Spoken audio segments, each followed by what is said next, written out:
कैद हुई चोरी की तस्वीर।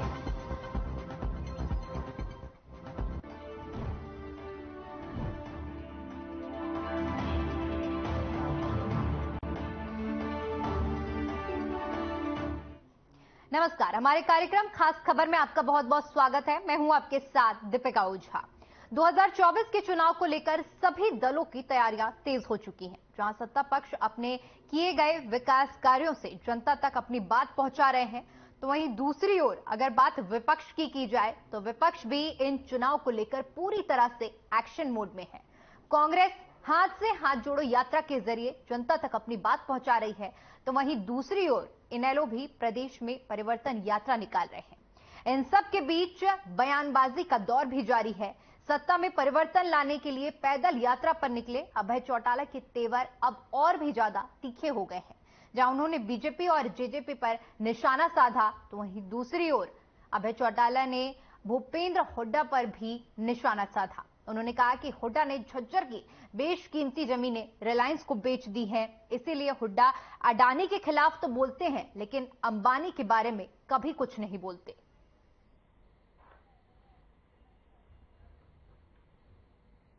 तो 2024 को लेकर सभी दल अपनी अपनी तैयारियों में जुटे हुए हैं। सत्ता पक्ष अपने किए गए विकास कार्यों के जरिए जनता तक अपनी बात पहुंचा रही है, तो वहीं दूसरी तरफ यात्राओं के जरिए विपक्ष भी अपनी बात जनता तक पहुंचाने का पूरा प्रयास कर रहा है। इन्हीं सब के बीच बयानबाजियों का दौर भी जारी है। बीते दिन एलनाबाद से विधायक अभय चौटाला ने कांग्रेस और साथ ही साथ बीजेपी और जेजेपी पर भी निशाना साधा। भूपेंद्र हुड्डा ने कांग्रेस पर निशाना साधते हुए उन्हें रिलायंस का साझेदार बताया और कहा कि झज्जर की बेशकीमती जमीन रिलायंस को दे दी गई है।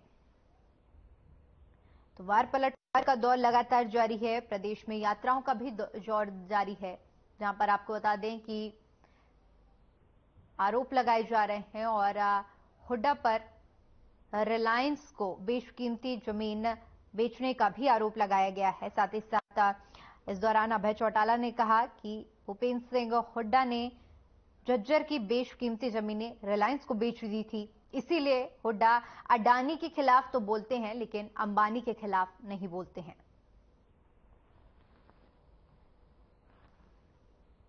तो 2024 के चुनाव में बस अब एक ही साल का समय बचा है। इससे पहले नगर निकाय चुनाव भी हैं और इन्हीं चुनाव को देखते हुए सभी दल अपनी अपनी तैयारियां कर रहे हैं और साथ ही साथ बयानबाजियों का दौर भी जारी है।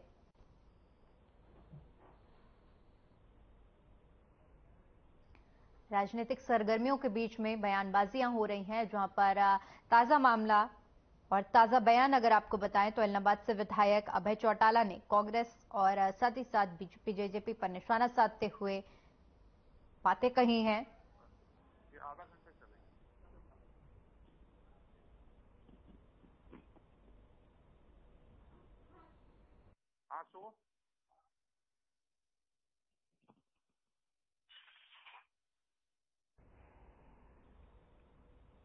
तो वहीं इसी मुद्दे पर चर्चा करने के लिए हमारे साथ मेहमानों का खास पैनल जुड़ा हुआ है, जिनसे मैं आपका परिचय करवा देती हूं। बीजेपी प्रवक्ता हुक्म सिंह भाटी जी हमारे साथ जुड़े हुए हैं और कांग्रेस प्रवक्ता बजरंग दास गर्ग जी हमारे साथ जुड़े हुए हैं। ओंकार सिंह जी इनेलो प्रवक्ता हमारे साथ जुड़े हुए हैं। आप सभी मेहमानों का बहुत बहुत स्वागत है। ओंकार सिंह जी, सबसे पहले चर्चा की शुरुआत मैं आपसे करूंगी। बयान आपने सुना ही होगा, क्या मतलब निकाला जाए इस बयान का? दीपिका जी, देखिए, पार्टी का, किसी भी पार्टी का छोटे से छोटा और बड़े से बड़ा कार्यकर्ता अपने सर्वोच्च नेता से कुछ उम्मीदें रखता है और प्रत्येक पार्टी की कुछ परिपाटियां, कुछ नियम, कुछ नीतियां होती है जो उस पार्टी को सत्ताधारी दल या दूसरी पार्टी से अलग करती है। इन नीतियों को अगर कोई सर्वोच्च नेता इनकी उल्लंघना करता है तो कहीं ना कहीं शक की सुई तो बोलती है। आप देखिए, जो वीडियो वायरल हो रही है, जिस प्रकार से हुड्डा साहब मोदी जी से मिल रहे हैं, तो मिलने का राम राम सभी करते हैं, किसी भी मौके पर मिलते हैं, सभी नेता एक दूसरे को राम राम करते हैं। लेकिन जैसे गलबैया डाल के मोदी जी से बातचीत हो रही है, उससे स्पष्ट नजर आता है कहीं ना कहीं या तो हुड्डा जी के ऊपर दबाव है क्योंकि पर्चे दर्ज है कहीं, या फिर कहीं ना कहीं दाल में कुछ काला नजर आता है। आप इसके मैं आपको 2-3 उदाहरण और दूंगा। देखिए, जो विधानसभा का सत्र चल रहा था, चौधरी अभय सिंह चौटाला किशन चौटाला जी के ऊपर कटाक्ष कर रहे थे, कुछ प्रश्न पूछ रहे थे। इन बिटवीन जब मामला चल रहा था, हुड्डा साहब उठे और उन्होंने बापू बेटा की एक कहानी सुनी। देखिए, विधानसभा कहानी सुनाने के लिए नहीं है, विधानसभा जनता की समस्याओं को देखने के लिए, रखने के लिए और उनका हल करने के लिए।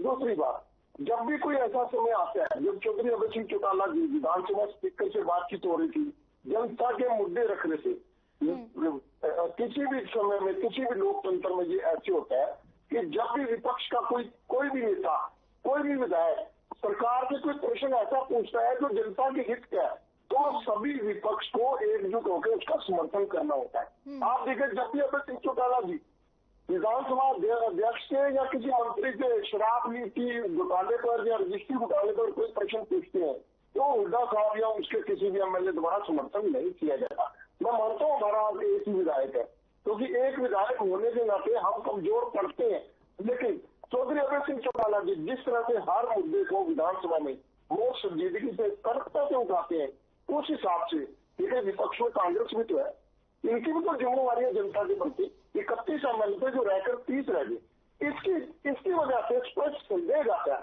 और एक बात और कहना चाहूंगा, जब भी कोई विधानसभा में कोई बड़ा मुद्दा आता है, तो कांग्रेस कहीं ना कहीं वॉकआउट करने का काम करती है, जबकि चौधरी अभय सिंह चौटाला जी वॉकआउट नहीं किया उन्होंने कभी भी, उनको नेम करके बाहर निकाला गया। तो जब नेम किया जाता है तो विपक्ष का काम क्या है? विपक्ष को देखना चाहिए कि नेम सही किया गया, गलत किया गया। अगर गलत किया गया तो विपक्ष में अभय सिंह चौटाला जी भी है, कांग्रेस भी है। आप देखिए, जो निर्दलीय विधायक कुल्लू साहब है, उन्होंने भी अभय चौटाला का समर्थन किया। तो कांग्रेस को जनहित के लिए समर्थन करने में कोई बुराई नहीं थी और समर्थन करना भी चाहिए। इसके साथ ही मैं आपको एक और बात बताना चाहूंगा कि अभय सिंह चौटाला जी एकमात्र विधायक है जो सारी समस्या को उठाते हैं। जब कोई समस्या होती है जनहित की, तो दूसरे जो विपक्षी नेता है उनको उनका साथ देना बनता है। ये जनता देखती है, निर्णय जनता ने करना। 2024 नजदीक है और देखिए, आज प्रदेश की जनता दुखी है। कांग्रेस के पास 31 एमएलए थे जो 30 रह गए। अगर ये 30 के 30 एमएलए एकजुट होकर कांग्रेस को, सरकार को घेरे, तो मेरे को नहीं लगता कि सरकार मनमानी करेगी। सरकार आज निरंकुश और तानाशाही हो रखी है। उसका एकमात्र कारण है कि हमारा तो एक विधायक है, कांग्रेस के 30 विधायक होते हैं। लौटूंगी हुकम सिंह जी, आपके पास आना चाहूंगी। बयान तो आपने सुना ही होगा अभय चौटाला जी का, जिस तरह से बयान दिया है, आप क्या कुछ कहना चाहेंगे इस बयान पर? देखिए, मैं तो बहुत एक सीधे और स्ट्रेट वे में, और आज ही नहीं, हम लगातार इस बात को कहते हैं कि कांग्रेस पार्टी हमेशा सुविधा की राजनीति करती रही, मुद्दों की राजनीति नहीं करते। अगर मुद्दों की राजनीति ये लोग करते तो देश की बहुत सारी समस्याएं वो हल हो जाती। दूसरी बात, आप देखिए, माननीय प्रधानमंत्री जी भी और माननीय मुख्यमंत्री जी हरियाणा प्रदेश श्री मनोहर लाल जी समय समय पर ये बात कहते रहे हैं कि हमें एक अच्छा विपक्ष चाहिए। अगर अच्छा विपक्ष होगा तो लोकतंत्र जिंदा रहेगा। लेकिन बड़े दुर्भाग्य का विषय है कि कांग्रेस ने कभी भी विपक्ष की भूमिका अदा नहीं की। वो बहुत सॉफ्ट राजनीति करते रहे, हमेशा एक परिवार के लिए लड़ते रहे। ये बहुत दुर्भाग्यपूर्ण है। हुड्डा साहब का जो हालिया बयान है जो उन्होंने दिया है, वो भी इस बात को दिखाता है कि एक तरफ मान लिया अंबानी जी को ये समर्थन करते हैं और अडानी का विरोध करते हैं, जबकि ये दोनों व्यवसायी और बहुत सारे व्यवसायी परिवार जो कांग्रेस के समय खड़े हुए, कांग्रेस के समय वो आगे बढ़े, कांग्रेस के समय उनका काम और कारोबार बढ़ा। और निश्चित तौर पर किसी भी देश के लिए उसकी उन्नति और तरक्की इस बात में है कि वहां औद्योगिक घराना भी बढ़े, तो वहां खेती बाड़ी जो किसान है वो भी बढ़े, मजदूर सामान्य आदमी भी बढ़े। लेकिन कांग्रेस ने एक को साथ रखा तो दूसरे के लिए जो है उसकी बुराई करते रहे। इसलिए हुड्डा साहब का हालिया, हुड्डा साहब ने स्वयं जो है अडानी और अंबानी उन ग्रुप्स को उस समय बढ़ाया, इनके अच्छे संबंध रहे। अब ये तरह तरह की बातें निकालते हैं। अंबानी परिवार को, जो अभी मेरे पास इसका बिल्कुल तथ्यों से वो नहीं आया, लेकिन ये भी जो है सुना जा रहा है कि हुड्डा साहब ने अंबानी परिवार को जमीन दी, हुड्डा परिवार ने अंबानी परिवार की मदद की। तो फिर ये एक को साथ रखना दूसरे के लिए बातें करना, ये पिक एंड चूज, ये लोकतंत्र की कोई पहचान नहीं है। और जहां तक मैं समझता हूं, विपक्ष कोई सकारात्मक भूमिका में रहा नहीं। अभी अभय चौटाला जी की बात कर रहे थे, मैं ओंकार सिंह जी को सुन रहा था, मैंने बड़े इत्मीनान से सुना कि कहाँ वो पॉजिटिव बातें उठाते हैं। केवल और केवल वो बातें उठाते हैं जिसमें एक मुद्दा बनाने की बात हो, इशू लेस बातों को उठाते हैं। विधानसभा में प्रश्न उठाते हैं और जब उनका जवाब मंत्रीगण उठ करके जवाब देते हैं या माननीय मुख्यमंत्री जी उसका जवाब देते हैं तो बाइकाट करके चले जाते हैं। इसलिए ये कोई पॉजिटिव साइन नहीं है विपक्ष का। विपक्ष को सकारात्मक भूमिका निभानी चाहिए और ये पिक एंड चूज की जो राजनीति है कांग्रेस की, वो नहीं चल सकती। कांग्रेस केवल एक परिवार के लिए लड़ रही है। कांग्रेस का देश की समस्याओं की तरफ ध्यान नहीं है। राहुल गांधी ने देश को बदनाम करने का काम किया, चाहे डोकलाम के युद्ध की बात हो, चाहे बाद में अभी जाकर के जिस तरह मुद्दे उठाना, कभी अल्पसंख्यक का नाम लेते हैं, कभी दूसरे का। इसलिए कांग्रेस पिक एंड चूज की राजनीति करती है। इससे ज्यादा कांग्रेस का कोई सकारात्मक नहीं रहा। यही रवैया इनका जो है व्यापारियों के प्रति, व्यापारिक घरानों के प्रति रहा है। यही नजरिया इनका किसान गरीब के प्रति रहा है। उनका नाम लेते रहे किसानों का, गरीबों का, हमेशा शोषण इन लोगों ने किया है। ठीक है, बजरंग दास जी आपके पास आना चाहूंगी। दोनों ही प्रवक्ता के आपने बयान सुने होंगे और साथ ही साथ अभय चौटाला ने जो बयान दिया है उसको भी आपने सुना होगा। तो मेरा सवाल आपसे यही है कि एक समूह के लिए आप लोग बयानबाजी करते हैं, हड़ताल पर उतरते हैं और दूसरी तरफ दूसरे दल का नाम ही नहीं लेते हैं, ये पक्षपात क्यों? देखिए, ये तो बड़ी बनावटी बातें हो गई। हमने हमेशा ही, आज से नहीं, जब से हमने आंदोलन छेड़ रखा है, हमने अवानी अडानी दोनों का नाम लेकर सैकड़ों बयान तो मैं मेरे खुद के दिखा सकता हूं। उसके साथ साथ कुछ बड़े घरानों को भी जोड़ते हैं भी। केंद्र सरकार जो है अडानी अवानी के साथ साथ बड़ी बड़ी कंपनियों से मोदी जी की दोस्ती है और बड़े घरानों को लाभ पहुंचाकर छोटे छोटे व्यापारी, छोटे छोटे उद्योगपति, आम जनता के साथ भेदभाव कर रही है, छोटे व्यापार को खत्म कर रही है। और आप देखो, हर चीज का काम अडानी अमानी दो लोग हैं। सब्जी भी ये बेचेंगे, किराना का सामान भी ये बेचेंगे, हर खाद्य वस्तु ये बेचेंगे, हर जरूरत का सामान बेचेंगे, क्रीम पाउडर कपड़ा तक ये बेचेंगे, हाँ यहाँ तक कि इलेक्ट्रिक सामान भी ये बेचेंगे। तो खुदरा व्यापारी कहाँ जाएगा, ये सोचने की बात है। आज कहाँ है, जहाँ कांग्रेस पार्टी का जिक्र आता है बार बार, कांग्रेस पार्टी आई, कांग्रेस दीपक जी, सबसे मोटी बात क्या है, आज भारतीय जनता पार्टी पूरी तरह से कांग्रेस के नाम से डरी हुई है। हरियाणा में एक तरफा कांग्रेस का माहौल हरियाणा में बना हुआ है। आप देखोगे, आपके सामने है, जहां स्थिति भारतीय जनता पार्टी की है, इस सरकार से हर वर्ग का लोग, चाहे किसान है, एक सरकारी कर्मचारी है, चाहे व्यापारी है, चाहे उद्योगपति है, या पटवारी है, या आंगनवाड़ी की महिलाएं हैं, छात्र है, सब दुखी है। चलिए ठीक है बजरंग दास जी, मैं मान लेती हूँ, ये मुद्दा भी मैं आपका मान लेती हूँ। लेकिन अगर मैं बात करूं, जो बयान सामने आया है कि जो जमीन है, बेशकीमती जमीन, वो बेची गई है रिलायंस ग्रुप को, इस पर क्या कहना चाहेंगे आप? मैं सारी बात पे दीपिका जी आ रहा हूँ। आप मुझे एक मिनट के जो उन्होंने सवाल किया है, मैं उसका जवाब देना चाहता हूँ, मेरे उकार भाई का भी और भट्टी साहब का भी।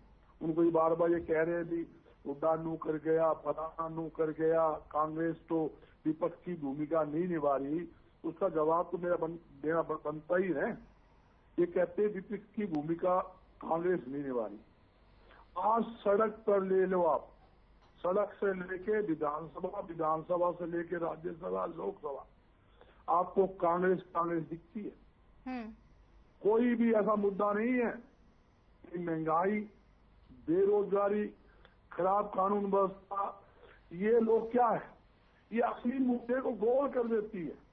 ये मुद्दे को गोल करने के लिए ही ये नए नए सूत्र छेड़ती है, ताकि पब्लिक के बीच कांग्रेस जाए ना और जो सरकार के खिलाफ मुद्दे हैं उसको उठाए ना।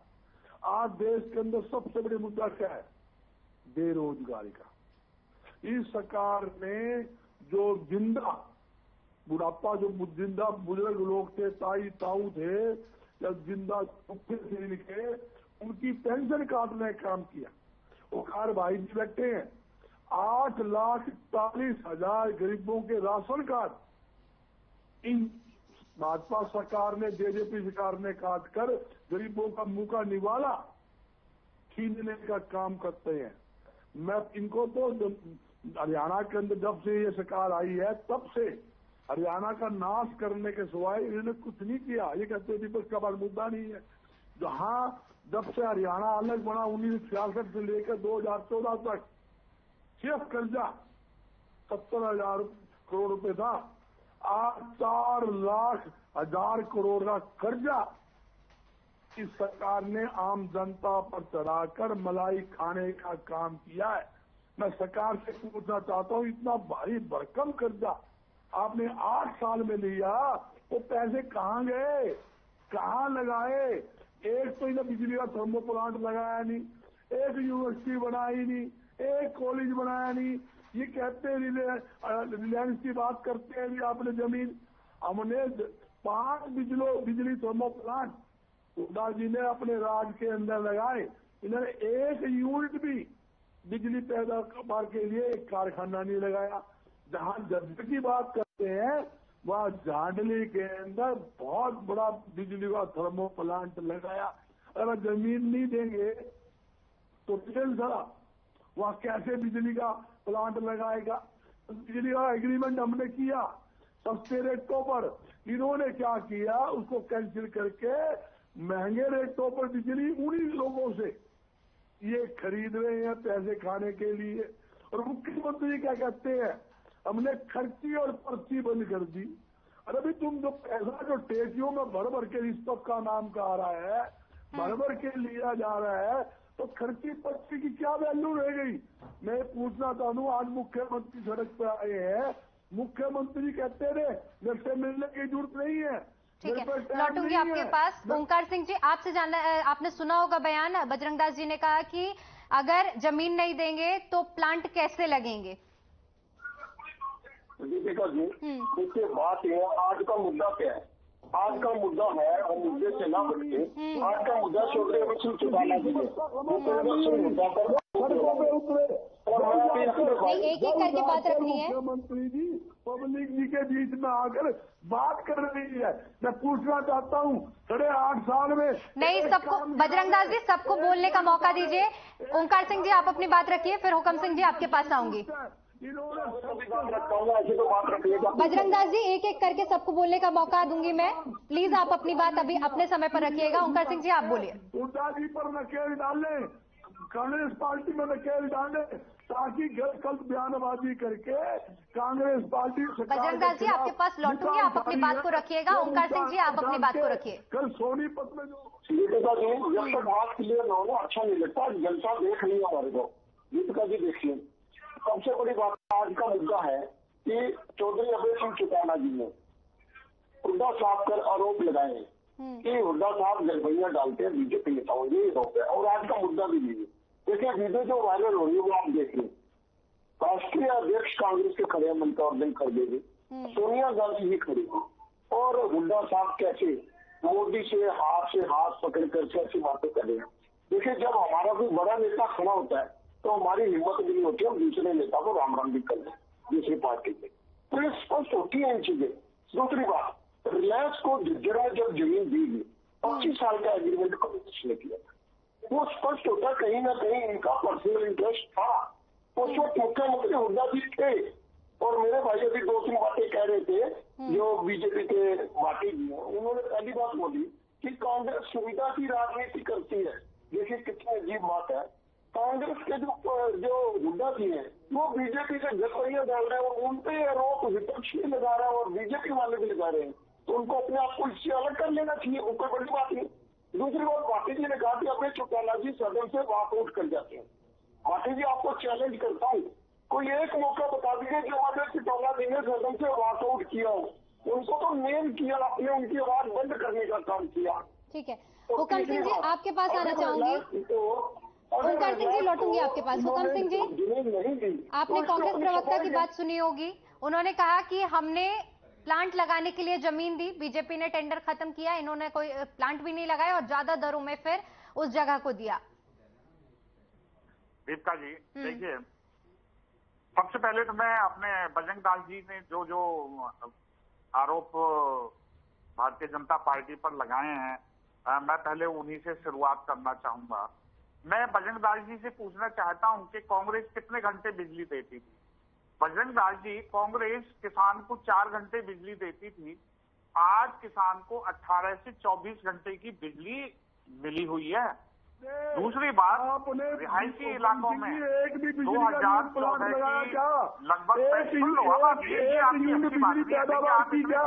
ये हमारे समय के सारे थर्मो प्लांट है, हमारे समय के कई और विकास कार्य है जिसकी आप खा रहे हो। आप बताइए आपने कौन सा काम, आपने जितना भारी भरकम कर्जा लेकर मार खा गए, आपने एक काम बताइए। सरकारी स्कूलों में हॉस्पिटल नहीं है, सरकारी स्कूल टीचर नहीं है। दूसरी बात, कांग्रेस के समय जो बिजली पैदा हो रही थी उसका रेट बहुत महंगा था। आज पूरी की पूरी बिजली जो हरियाणा को सेंट्रल पूल से मिलती है और सस्ती बिजली मिलती है। इन्होंने झारखंड का प्लांट लगाया और चाइना से लाकर के पार्ट्स लगा दिए जिसकी गुणवत्ता और क्षमता ना के बराबर थी। आए दिन वो पार्ट्स को बदलना पड़ता था। अगर उस प्लांट को बंद कर दिया, ना के बराबर उसकी क्षमता रह गई है, क्या बुरा है इसमें? इन्होंने खुद कांग्रेस के समय इन्होंने पानीपत प्लांट को बंद कर दिया। ये कांग्रेस की काम करने की वो थी, क्योंकि कांग्रेस को नफाखोरी चाहिए थी, कांग्रेस को कहीं ना कहीं उसमें घालमेल चाहिए था, इसलिए कांग्रेस ये सारे काम करती थी। सुन लीजिए बजरंग दास जी, आप इंटरप्ट करते हैं, ये अच्छी बात नहीं है, आप सुन लीजिए। बहुत वरिष्ठ कार्यकर्ता हैं, बहुत वरिष्ठ हमारे प्रवक्ता हैं कांग्रेस के। दूसरी बात, ये ओंकार जी की इस बात में कोई दम नहीं है। मान लिया उन्होंने मोदी जी से, बजरंग दास जी सुन ले लीजिए, उनका भी पक्ष सुन ले लीजिए, आपके पास आऊंगी मैं। एक एक करके सबको अपनी बात रखने का मौका दीजिए। मान लिया उन्होंने मोदी जी से हाथ मिला लिया, गलबैये कह रहे हैं, गलबैया की कोई बात नहीं है। राजनीति में सबके यहाँ जाते हैं, हम लोग खुद जाते हैं, सभी से मिलते हैं, जुलते हैं, इसमें क्या फर्क पड़ता है? कोई मान लिया अपना पारिवारिक प्रोग्राम हो, उसमें आना जाना, मीटिंगों में मिलना, ये बुरा नहीं है। बुरा ये है कि हुड्डा साहब एक बार अडानी और हुड्डा नहीं, पूरी कांग्रेस पार्टी, चाहे इनकी केंद्र से हो चाहे हरियाणा स्टेट हो, एक तरफ अडानी की जो है बहुत सारे बिल्कुल यूं समझिए उनके पीछे पड़ गई है, दूसरी तरफ जो है जो ये जो है दूसरे घराने परिवार हैं, उनके लिए फ्री में जमीन उपलब्ध कराते हैं। अंबानी परिवार को इन्होंने जमीन दे दी, भाई क्यों दे दी तुमने? फिर कहते हैं हमने बिजनेस प्रमोशन कर दी। तो एक को आप दे रहे हैं, दूसरे को नहीं दे रहे। यही तो अभय चौटाला ने एलिगेशन लगाया है। ये एक दूसरे, चाहे अभय चौटाला हो चाहे कांग्रेस हो, ये दोनों नूरा कुश्ती खेलते हैं, इनका और दूसरा कोई काम नहीं है। ये अंदर से मिले हुए हैं, इन्होंने केवल ओंकार सिंह जी, आपने सवाल किया था, उम्मीद करती हूँ कि आपको आपके सवाल का जवाब मिल गया होगा। ओंकार सिंह जी, जानती है लोकतंत्र जनता सुप्रीम होती है। ये कह रहे थे कांग्रेस और इनेलो मिली हुई है, जनता जानती है कौन किससे मिला हुआ है। कांग्रेस और इनेलो का कार्यकर्ता तो एक हो सकता है, क्योंकि ये दोनों के दोनों ही जनहित में है। लेकिन जिस तरह से कांग्रेस के नेता बीजेपी से बात करते हैं, वो सबकी सोच घूमती है। और जहां तक मेरे भाई भाटी साहब ने बोला कि इनेलो कांग्रेस से मिली हुई है, भाई इनेलो तो कांग्रेस के खिलाफ 2005 से 14 तक आंदोलन किया। उस आंदोलन लेकिन कुछ दिन पहले तो गठबंधन की खबरें सामने आ रही थी। ओंकार सिंह जी माफ कीजिएगा, लेकिन कुछ दिन पहले तो गठबंधन की भी बातें सामने आ रही थी इनेलो की तरफ से। मैं बता रहा हूँ, देखिए कांग्रेस का विरोध 2005 से 9 तक उसकी सारी नीतियों का विरोध इनेलो ने किया। बीजेपी ने तो कुछ किया ही नहीं। ये तो एक अन्य हजारे का आंदोलन में हुआ, उसमें से केजरीवाल पैदा हुआ और उसी में से बीजेपी को वेल मिली। कांग्रेस की कुछ गलतियां थी जिन फायदा लेके एक आंधी की तरह आए इनकी इन्होंने कोई काम नहीं किया। ये खुद बता दे, बीजेपी ने जब से हरियाणा बना तब तक बीजेपी ने तब से लेकर आज तक क्या काम किया, ये तो छोड़िए। आजादी की लड़ाई में बीजेपी का क्या योगदान है ये पूछ लीजिए, इनका कोई योगदान नहीं है। ये तो राष्ट्रीय झंडे का सम्मान भी नहीं करते। इनका मुख्यालय में 75 साल तक राष्ट्रीय झंडा तिरंगा ही नहीं लगाया जा रहा। चलिए ठीक है, मैं फाइनल कमेंट ले लेती हूँ। बजरंग दास जी, बहुत ही संक्षेप में अपनी बात रखिएगा, 10 सेकंड का समय आपके पास। जैसे मेरे साथी भट्टी जी बोल रहे थे, मैं इनको बताना चाहता हूं, भारतीय जनता पार्टी की जमीन सरक चुकी है। हरियाणा की जनता भारतीय जनता पार्टी जेजेपी सरकार से मुक्ति चाहती है। मेरे साथी ने बिजली थर्मो प्लांट की बात करी, मैं बताना चाहता हूं, हमने 5 बिजली के थर्मो प्लांट लगाए। यहाँ पानीपत की यूनिट की बात है, खेदड़ की है, इन्होंने पांचों की सफाई तक नहीं करवाते, रिपेयर तक नहीं करवाते। पानीपत का एक थर्मो प्लांट का यूनिट और खेतर का एक, ठीक है। हुकम सिंह जी, करवाया हमने। आखिरी कमेंट आपका, 20 सेकंड का समय ठीक है। और मैं बताता, ठीक है बजरंग दास जी। हुकम सिंह जी, आप अपनी बात रखिए बहुत ही संक्षेप में। कांग्रेस ने बंद किया। दूसरी बात, कांग्रेस केवल और केवल मुद्दे तलाशने का काम करती है, कभी भी इन्होंने सकारात्मक राजनीति नहीं की। कांग्रेस पार्टी एक परिवार की राजनीति करती है, उससे ज्यादा इनकी सोच नहीं है। भारतीय जनता पार्टी दोबारा से 2024 में केंद्र में भी और हरियाणा प्रदेश में पुनः सरकार बनाएगी। और दूसरी बात, मैं बजरंग दास जी और अपने साथी ओंकार सिंह जी को बता देना चाहता हूं कि भारतीय जनता पार्टी ने अगले 25 साल तक का रोड मैप तैयार कर लिया है, जिसमें केंद्र में भी और प्रदेशों में सरकार भारतीय जनता पार्टी की रहने वाली। ठीक है, आप सभी मेहमानों का बहुत बहुत शुक्रिया हमारे साथ चर्चा में जुड़ने के लिए और अपना कीमती समय हमें देने के लिए।